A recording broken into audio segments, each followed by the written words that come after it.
আজকে আমি রান্না করছি চেতল মাছ। আপনাদের দাদা বাজারে গিয়ে অনেকদিন পরে চেতল মাছ পেয়েছে, তাই চেতল মাছটা আমি খেতে খুব ভালোবাসি বলে চেতল মাছ নিয়ে এসেছি।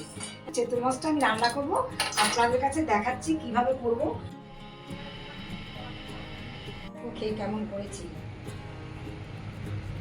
ভালো।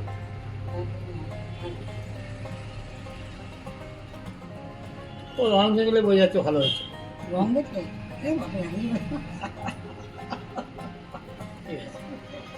রং দেখলেই বোঝা যাচ্ছে।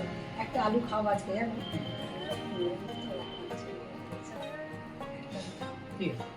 মাছটা তুমি মাছটা তুমি তুলে নিবে, আমি দেবো।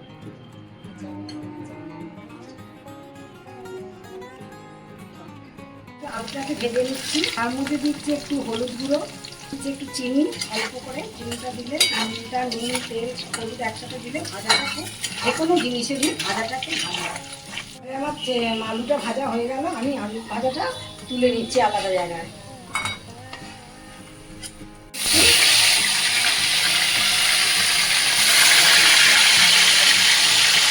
এবার আমি আস্তে করে মাছটা তুলছি।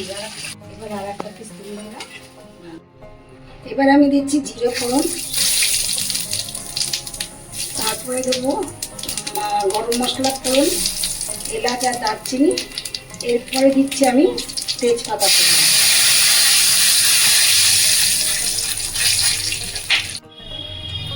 মাছে আমার একটু তেল লাগবে, আমি একটু তেল দিয়ে দিচ্ছি। এবার দিচ্ছি আমি টমেটো,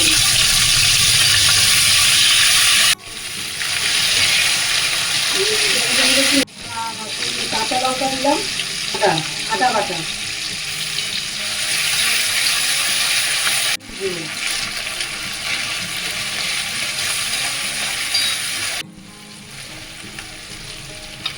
জিরে গুঁড়ো, কাশ্মীরি লঙ্কা গুঁড়ো,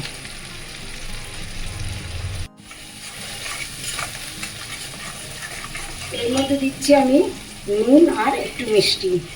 মিষ্টিতে জানেন আপনার একটু মিষ্টি দিতে হয়, নাহলে কালারফুল আসে না।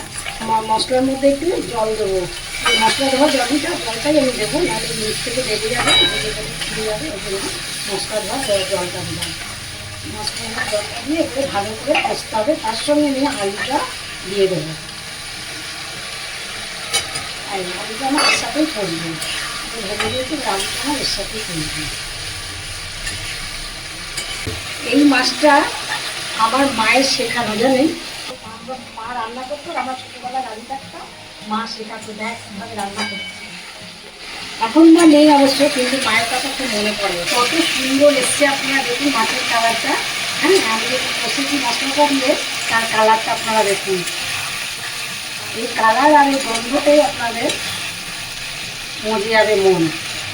এত সুন্দর কালার এসছে দেখুন, কালার আর গন্ধ। দিচ্ছি জল, মাছের মধ্যে জলটা কতটা পরিমাণ লাগবে। এবার যে যেরকম জলটা আপনারা খাবেন, বা কষা খাবেন বা ঝোল খাবেন, সেইটার মতন। আর আপনার চিতল মাছের ঝোলটাই খায়, ফুটলেই আমি মাছটা ছেড়ে দেবো।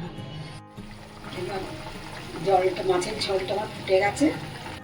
এবার আমি মাছটা দিয়ে দিচ্ছি ওর মধ্যে। মাছের মধ্যে মশলাটা ভালো করে ঢুকে যাবে।